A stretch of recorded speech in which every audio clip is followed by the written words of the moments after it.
Rascalz made their debut on Collision, but they're going to do it without their tag team partner, Trey Miguel, because apparently he did post on his socials that he was going to take a step back and there was a lot of concern. But, and everybody else, including the Hollywood Insider, their reports was not related to AEW or Tony Khan. It was actually suggested by Warner Brothers Discovery may have blocked Trey Miguel from appearing on AEW television due to past comments. Fightful went into deeper with the release had to do with as I mentioned, a homophobic post that he made back in 2020, where he quickly apologized for, but no other posts were factored into the decision. A situation that had been similar to Mark's brother, Jay Briscoe. It's dripping with whack juice and they can't get it off. This is the second time now that we know of that some faceless, nameless WB exec has been involved in the contracts of signing somebody to AEW or somebody being released from AEW or not allowed on AEW television. Of course, he spoke about Jay Briscoe not being allowed on because of some tweets while in character from his ROH days when they were back in New York.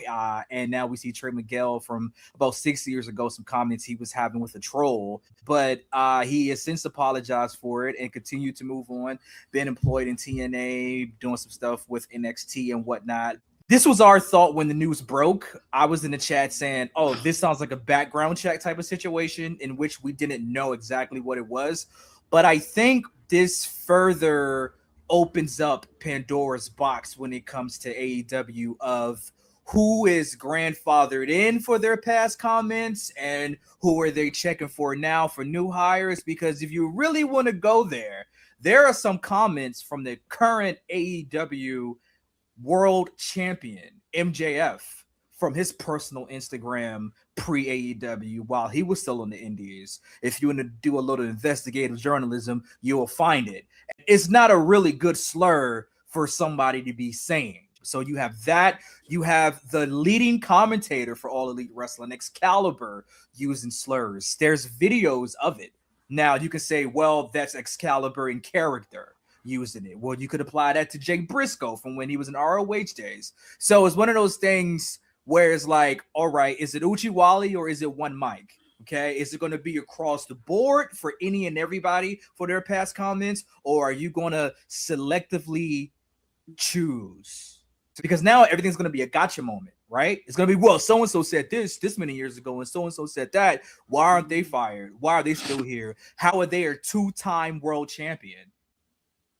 What are we going to do here? And this is far from done. Rascalz has another member who has a very controversial pick up there, referring to Zachary Wentz from his past picks and whatnot from Halloween parties. So it's like, is this what we're going to do? Because if you go back in every wrestler's past and critique what they've done, there might be like only 4 wrestlers on the AEW roster. So a lot of discourse in the wrestling community, but let's stand by and see what happens.